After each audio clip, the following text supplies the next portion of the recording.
Welcome back दोस्तों on your own channel prepare for bank. ये जो वीडियो है ये किसी एक सब्जेक्ट के ऊपर नहीं है। हाल ही में संडे को जो आरआरबी पीओ के मेंस हुए उसमें जिस तरह के क्वेश्चन आए, कैसे जो पार्टीशन थे उसके बारे में ये वीडियो है। क्यों मैं बना रहा हूँ, इसके लिए मेन मकसद जो है वो है आपको इन्फॉर्म करना कि कैसे कैसे जो आ रहे हैं इंग्लिश, रीजनिंग और मैथ सेक्शन में, ताकि आप अगर आपका एग्जाम है आरआरबी क्लार्क के मेंस का या फिर आईबीपीएस क्लार्क के मेंस का, तो आपको थोड़ा सा जो है मदद मिल जाए। क्योंकि आईबीपीएस का एक पैटर्न रहता है कि इसका जो पीओ और क्लरिकल का लेवल होता है वो करीब करीब सेम होता है। फिर जो डिफरेंस होता है वो होता है सिर्फ आपके जो पैटर्न है, जो डिफिकल्टीज लेवल है उसको थोड़ा सा मॉडिफाई करता है। ठीक है, क्योंकि एक्चुअली पैटर्न तो वही रहता है कि फिर एक ही पैटर्न की जो पजल है, रीजनिंग के मान लो तो पजल है जैसे कि दिया जाता है वैसे ही दिया जाता है। कमेंट सेक्शन में भी ऐसा ही कुछ रहता है। तो आपको देखना है कि कैसा जो है आ रहा है, तो आपको पैटर्न पता चल जाएगा कि कैसे जो है आ रहा है। क्योंकि हर साल जो है पैटर्न चेंज करता रहता है आईबीपीएस, तो इसमें आपको थोड़ा सा मदद मिल जाएगा इस वीडियो से आपको। तो चलिए शुरू करते हैं। मैं हूँ आपका होस्ट रोमांग शर्नामत। आप देख रहे हो अभी का channel prepare for bank. So let's continue. देखो, पहले जो टॉपिक हम बात करेंगे कि इंग्लिश है। ठीक है, आप इस पर सिर्फ इस टॉपिक को और इसके ऊपर जो मार्क्स आए हैं इसके ऊपर इसको देखकर आप हट मत जाइए, ओके? क्योंकि मैं आपको डिटेल में बोलने वाला हूँ, तो आप थोड़ा सा संयम रखें और देख ले इसको। हम इस पे कंप्यूटर और जीए के बारे में नहीं बताऊंगा, क्योंकि उसमें जो पैटर्न्स वगैरह आता है वो चेंज करता रहता है। और अगर मैं बताना चाहूँ कि आरआरबी में पीओ के जो जीए और कंप्यूटर के लेवल थे वो इजी थे, मैं कहूँगा इजी थे। और कंप्यूटर के बात करें तो बहुत इजी थे। और अगर जीए के बात करूँ तो इसमें जो है स्टैटिक जी के ज़्यादा थे, स्टैटिक जी के। ठीक है, और करंट अफेयर्स थोड़ा सा था। अब हाल ही में जो करंट अफेयर्स है उसको ठीक से पढ़ना है। एक महीने के अंदर जो भी करंट अफेयर्स हुए हैं इसको सबसे अच्छे से पढ़ना है। ठीक है, और अगर जीए की बात करें तो जीए से सबसे कम क्वेश्चन आए थे। मान लो कि मैक्सिमम जो है 6 to 7 क्वेश्चन आए थे। तो ऐसा जो है पैटर्न रहा है। कंप्यूटर का पैटर्न बहुत इजी था। तो ऐसे ही था आपका जो कंप्यूटर और जीए का पोर्शन। ठीक है, so if we start talking English, देखो ये जो सेक्शन है ये ऐसा सेक्शन है कि ज्यादातर बच्चे इस सेक्शन पे काफी डरा हुआ रहता है। तो आपको इसके लिए अच्छे से प्रिपेयर्ड होना है। देखो यहाँ पर बोला गया है कि एरर करेक्शन थे 5 to 8 मार्क्स। अब देखो एरर करेक्शन नहीं, इसको आप एरर डिटेक्शन बोल दो, एरर डिटेक्शन। क्योंकि अगर आप आईबीपीएस पीओ के एग्जाम के मेंस दिए रहे होंगे तो आपको पता है कि ये एरर डिटेक्शन क्या है। ये जो है 5 सेंटेंसेस दिया रहता है। ठीक है, और इसमें से एक सेंटेंस ऐसा है जो बिल्कुल करेक्ट होता है। आपको इस 5 सेंटेंस में एक सेंटेंस आपको फाइंड करना है जो कि आपका ठीक है। मतलब कि आपको एक एरर करेक्शन में पांचों एरर करेक्शन आपको करना है, तब जाके आपका एक क्वेश्चन जो है सॉल्व होगा। तो इसके लिए ज्यादा से ज्यादा प्रैक्टिस चाहिए। ठीक है, आप एक्सपेक्टेड है कि इस क्वेश्चन आपको आईबीपीएस क्लार्क में भी दिखने को मिल जाए। क्योंकि अब मैंने कहा कि पैटर्न जो है बेस सेम रहता है, जो प्रॉब्लम होता है वो है डिफिकल्टी लेवल में। ठीक है, सो नेक्स्ट देख लेते हैं। नेक्स्ट जो है बोला है कि डबल फिलर्स। यह डबल फिलर जो है वो कुछ अलग सा था। कैसा था मैं बोल रहा हूँ कि मान लो कि यहाँ पर 3 सेंटेंस दिया थे, 1 नंबर, 2 नंबर और 3 नंबर, 3 सेंटेंस दिए थे। और इसमें मान लो कि एक गैप है और यहाँ पर एक फिल इन द गैप्स है और यहाँ पर एक है। आपको जो सेट्स ऑफ ऑप्शन होगा, मतलब कि 1 नंबर ऑप्शन में आपको दो जो है दो फिलर्स होगा, दो वर्ड्स आपको दिया जाएगा। ये और ये पहला वाला जो वर्ड है इस दोनों सेंटेंस में बैठेगा और तीसरा वाला जो होगा वो इस सेंटेंस में बैठेगा। तो एक्सपेक्टेड है कि आईबीपीएस क्लार्क में भी ऐसे कुछ देखने को मिल जाए। हो सकता है कि ये जो है डिफिकल्टी लेवल थोड़ा सा इजी कर कर आपको दे सकता है आईबीपीएस क्लार्क में या फिर आरआरपी ऑफिस असिस्टेंट में। पॉसिबिलिटी चांसेस ज्यादा है। तो आपको इसको प्रैक्टिस करना है और इसके लिए आपको जो है हर रोज मैगजीन सॉरी पेपर्स वगैरह पढ़ना होगा। तो आपको जो है वोकैब्स थोड़ा आ जाएगा और आपको जो है टेंस ठीक से पढ़ना है। तो आप डेफिनेटली कर सकते हो पांचों में 4 या फिर 3, ठीक है, जो कि अच्छे अटेम्प्ट माना जाएगा। फिर आ गया आपका सेंटेंस इंप्रूवमेंट। सेंटेंस इंप्रूवमेंट का जो लेवल था, ये था आपका moderate level, moderate to difficult, ठीक है, ऐसा आपका जो है पैटर्न था। तो आपको आईबीपीएस क्लार्क या फिर आरआरबी ऑफिस असिस्टेंट में मिल सकता है कि थोड़ा सा इजी लेवल का आपको मिल जाए, ऐसा हो सकता है, ठीक है। फिर आ गया आपका जंबल सेंटेंस, और जंबल सेंटेंस जो था वो आपका था 7 सेंटेंस के ऊपर जंबल सेंटेंस दिया गए थे। पॉसिबिलिटी है कि आपके जो आईबीपीएस क्लार्क या फिर ऑफिस असिस्टेंट है आरआरबी के, उसके मेन में भी ऐसे जो है जंबल सेंटेंस आपको देखने को मिल सकता है 7 सेंटेंस में, ठीक है। हो सकता है कि फिनेंशियल बेस्ड हो जाए, ठीक है, फिनेंशियल अफेयर्स में। इसके लिए आपको सीट से को जो है पेपर्स न्यूज़पेपर्स वगैरह फॉलो करना होगा।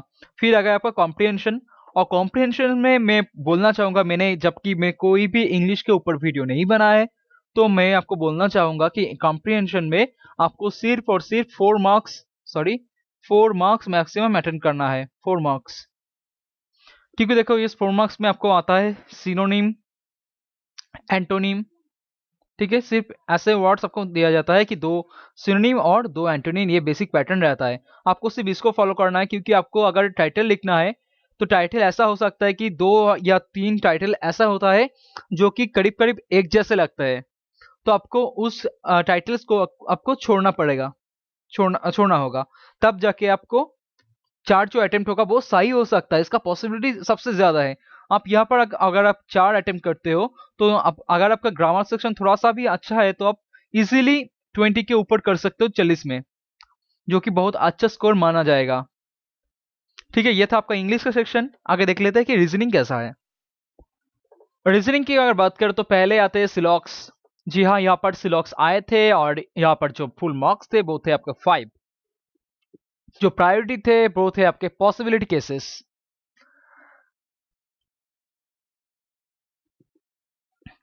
अगर आपके पॉसिबिलिटी केसेस में कोई भी प्रॉब्लम है तो मैंने एक वीडियो लगाए थे कुछ दिन पहले पॉसिबिलिटी के ऊपर, अगर उसको जाके आप देख सकते हो, जिसका लिंक आपको नीचे ऊपर आई पे दिखा रहा है, तो उस पे जाके भी आप देख सकते हो पॉसिबिलिटी। इसमें 5 जो क्वेश्चन थे उसमें 3 क्वेश्चन में प्रोबेबिलिटी थे, मतलब कि पॉसिबिलिटी थे, तो वो इंपॉर्टेंट जा रहा है। अगर सिलॉक्स यहाँ पे आए हैं तो आरआरबी ऑफिस असिस्टेंट या फिर आईबीपीएस क्लार्क में भी आ सकता है, तो इसके लिए आपको तैयार रहना है। फिर से देखो सीटिंग अरेंजमेंट जो था वो था आपका 8 पीपल का फेसिंग नॉर्थ और साउथ, ऐसे जो है फेस कर रहा था, ऐसे, ठीक है, ऐसे जो है फेस कर रहा था, ऐसे आपको सीटिंग अरेंजमेंट आए थे। 8 पीपल के पजल थे, मिक्स रिगार्डिंग मीटिंग, मतलब कि जो पॉइंट्स वगैरह थे ऐसे आपको दिया गया था कि ये ऐसे जा रहा है, और इसका जो ऑक्यूपेशन जो ऑक्यूपेशन वगैरह है वो भी आपको दिए गए थे, तो इसको आपको अरेंज करना है इसके जो डिटेल्स है उसके हिसाब से, ठीक है। ऐसा पजल आपको मिले थे, देखने को मिले थे। पजल जो बॉक्स पजल थे जो कि आईबीपीएस क्लार्क से स्टार्ट हुए, वो सॉरी आईबीपीएस नहीं एसबीआई पीओ से स्टार्ट हुए, वो बॉक्स पजल आपको देखने को मिल सकता है आईबीपीएस क्लार्क में भी। लेवल थोड़ा सा इजी होगा आईबीपीएस क्लार्क या फिर आरआरबी ऑफिस असिस्टेंट की बात करें तो। यहाँ पर जो लेवल था इसका, ये पजल थे, इस पजल का जो डिफिकल्टी लेवल थे वो थे आपका डेफिनेटली डिफिकल्ट।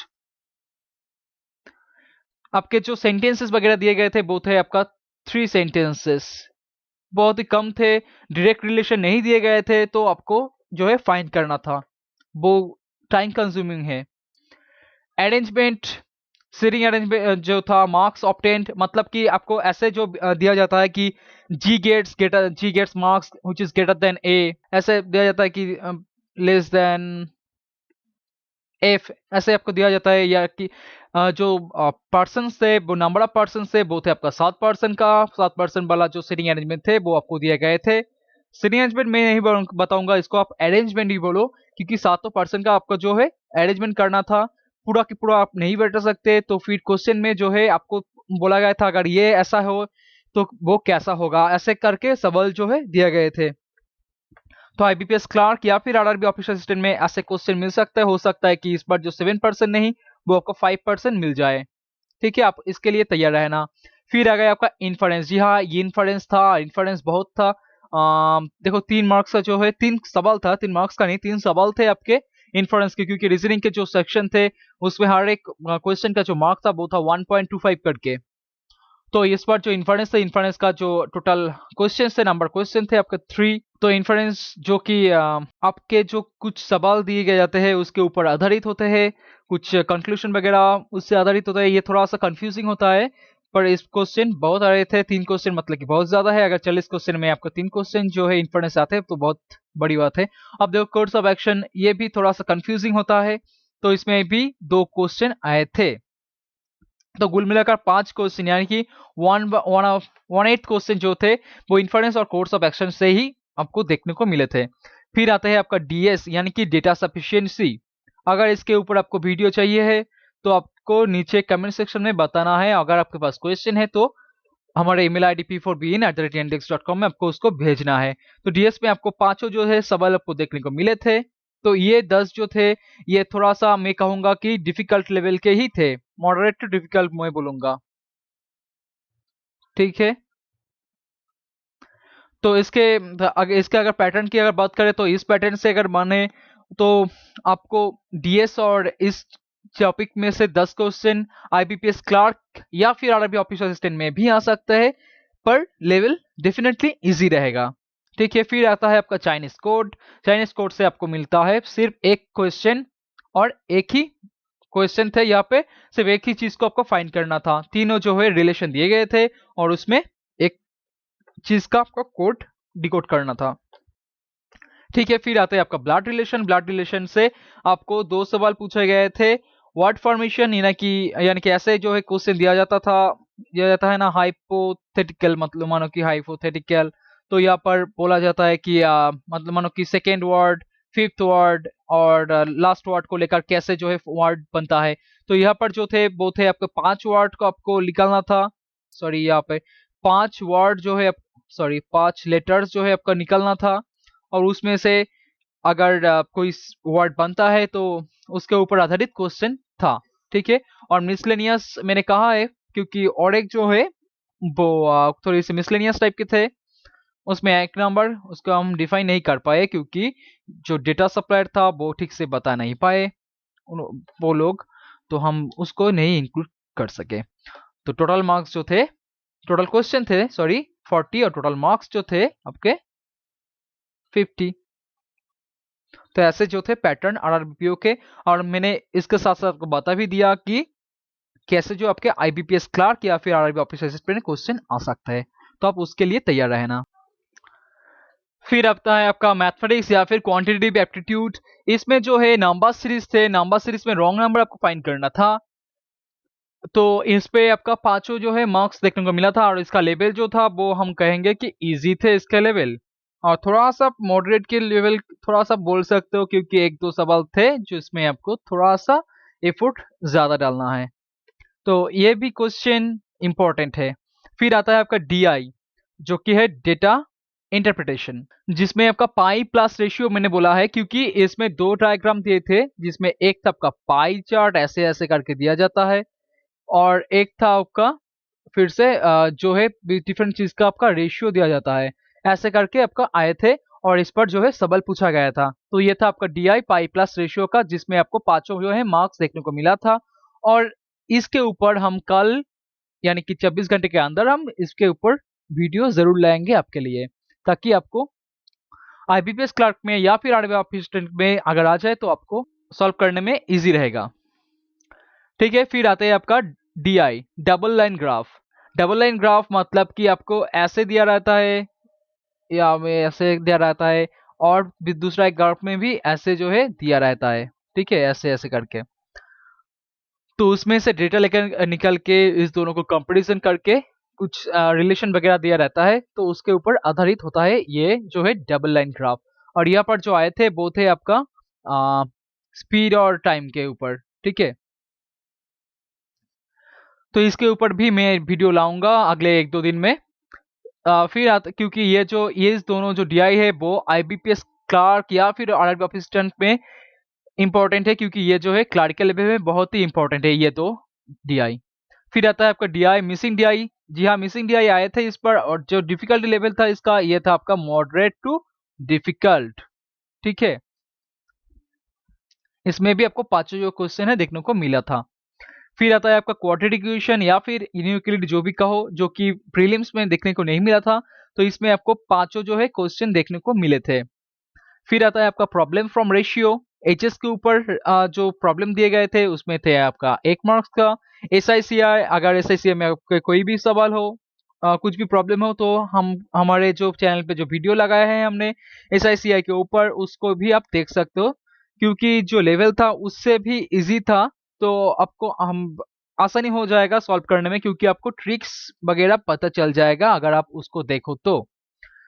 ठीक है, इसमें आपको 2 नंबर देखने को मिले थे। तो डेफिनेटली आईबीपीएस क्लार्क और आरआरबी ऑफिस असिस्टेंट में भी ऐसे क्वेश्चन आएंगे जरूर।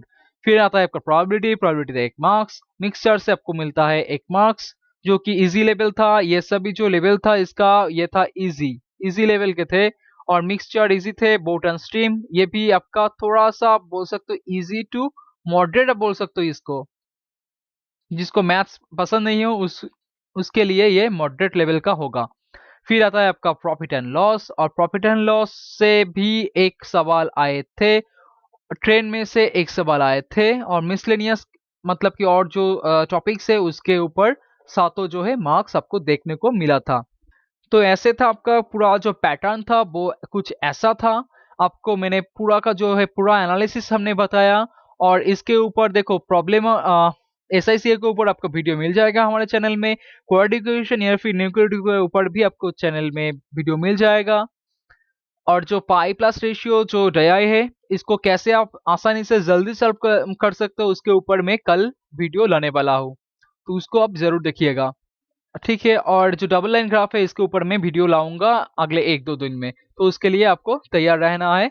और खुद से भी अगर चाहो तो क्वेश्चन बनाकर या फिर क्वेश्चन लेकर हमें भेज सकते हो हमारे ईमेल आईडी पे, जो कि happy4bein@yandex.com। तो अगर आपको ये वीडियो पसंद आए हो तो इस वीडियो को एक लाइक करना है, आपको शेयर करना है ज़्यादा से ज़्यादा, और अगर आप सब्सक्राइब नहीं हो तो आपको सब्सक्राइब करना है। और एक चीज़ दोस्तों, मैंने कहा था आपको कि 1 जनवरी को आपको एक बिग अनाउंसमेंट में करूंगा, तो उसके लिए आपको तैयार रहना है, पेशेंट रहना है, और इस चैनल के हर एक वीडियो को देखते रहना है, और इस चैनल को ज़्यादा से ज़्यादा आपके एंड से प्रमोट करना है, क्योंकि ये जो चैनल है ये चैनल आप ही का है। अगर इस चैनल का ग्रोथ हो तो मैं आपको प्रॉमिस कर रहा हूँ कि आपका भी थोड़ा सा मदद जो है मिल जाएगा, पर थोड़ा सा आपको भी बेनिफिट मिलेगा, प्राइज वगैरह भी मिलेगा। तो अभी के लिए बस इतना ही। Thanks for watching. I am Shivankar Sharma, your host, and I am signing off. Thank you. Take care. Good luck for your exam. Jai Hind. Vande Mataram.